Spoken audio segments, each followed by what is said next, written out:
everyone, welcome to today's vlog. So yesterday my daughter was playing around with my hair, trying to learn how to do what they call it, extension. So that's why my hair looks like this. This is her first time trying, and she didn't do bad. She was just, we had some hair, the hair doesn't match, but you know what, this is play and pretend time. It's not as if I'm going anywhere anyway. So something bad happened, and I just had to share it with you because I can't get myself together. And I just pray, I pray that this is not something that continues to affect one. So yesterday I went to the grocery store. Well, yesterday I had to run some errands. Yesterday was the day. You're probably watching it another time. But hey, if you've not yet subscribed, please click the subscribe button, because I always forget to tell people, click the subscribe button, click the notification, please click the notification bell, and then click all. Okay, so I had to go to the post office because I had a client that I'm doing a video for, and they told me that they already shipped it and it's like time sensitive stuff. So, and I didn't want to go to the post office. Because I know yesterday our mayor announced that they were going to shut down the whole city and everything, and everybody has to stay at home starting from midnight or whatever. They were enforcing it. And so yesterday I went to the groceries. I left the house, I put on my gloves, I left the house, and I went to the what they call it, the post office. Upon getting to the post office, the line was long. When I mean long, it was long because everybody was keeping 6 feet. We're now supposed to keep 6 feet. Before they said 3 feet. So the line was spacing 6 feet. So I went to my mail PO box.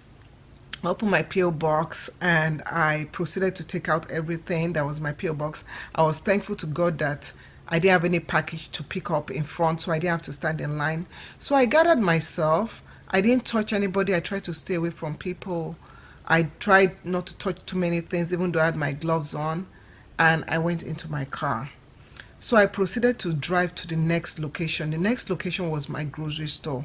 I didn't want to go to a big grocery store because Tessie, and shout out to Tessie, she lives in Italy. I'll put a link up here. And she's been giving so many tips, and I've been following her because she's not a medical person, but she gives real life tips like don't do this, don't do that. Even yesterday when I went out, I forgot, I didn't cover my head. I was just being very careful because she was saying that, oh, you can also catch it if somebody sneezes on your hair and then you are touching your hair after, you don't know. So it's best to even cover your hair. Anyway, so thank you so much, Tessie. So I went to the next location. It was grocery store. I didn't want to go to a big grocery store. I want to go to a small one because going to a bigger grocery store will mean that I'm in contact with more people. Okay, so while I was there, people were coughing. I tried to stay away from people. People were looking at me strangely because in the store there were about maybe 15, 20 people, maybe 25 at most, and there was only one guy that had his gloves on, and me also, I had my gloves on. So just 2 people had gloves on. The cashiers, they didn't have gloves on. People were not staying 6 feet away from each other. I was trying to move and people were looking at me like, what's wrong with this one? This one's safe, But I said, I don't care. If I go upstairs, there were some people that were laughing, looking at me laughing, and I felt so bad. But that's not the worst thing that happened. I'll tell you the worst thing that happened. So I go into that store, I buy what I want, and then I went to the adjacent store. I walked over to the adjacent store and got my medical supplies and all that stuff. And I went home. So upon getting home, I did my normal disinfecting, that I do, such as wiping down my door steering wheel, taking precaution to remove my gloves the right way, just taking the right precaution. I sprayed my body with the disinfectant and stuff and walked into the house. Everything was fine. So later on that evening, I felt like I was coughing. So I coughed a little bit, but I know that it's just normal cough, nothing bad. And then I went to bed. I prayed, went to bed. So before I went to bed, I prayed that God, Lord of Jesus, cover me, because this thing makes me nervous. This thing makes me so nervous. So I went to bed. I was sleeping. In the middle of the night, my throat felt as if it was clogged up, as if I couldn't breathe. And I don't know, I just felt really, and I started coughing, and I just felt really weird. And I just felt as if something bad was happening. And I was like, I woke up frantically and I started praying to God, God be with me, God be with me. This is what happened. What happened was that all my fears of not getting infected, all my fears of being careful, all my fears of these people not taking this serious, I internalized it so much that when I was dreaming, I started dreaming that I had the coronavirus. I started dreaming that I had all the symptoms. So in my subconscious, I was coughing. In my subconscious, my throat was clogging up. I couldn't breathe. In my subconscious, I was running a fever. Now, we all have to be very careful. Number one, take precaution not to get yourself infected and not to get other people infected. Don't feel like, oh, if you put on gloves, if you put on mask, people are going to make fun of you. Do you? You are protecting yourself, and you're protecting your family, and you're protecting others. The last thing I want to advise you all, please, please, please, do not be anxious.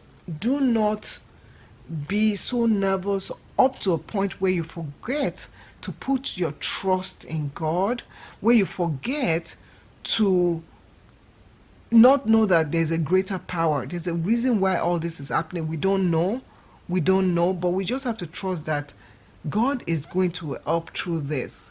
You don't want to be so scared and so nervous that even when you are not awake, when you are sleeping, you are still dreaming about the fears, about the uncertainty. You are still dreaming, you are still scared.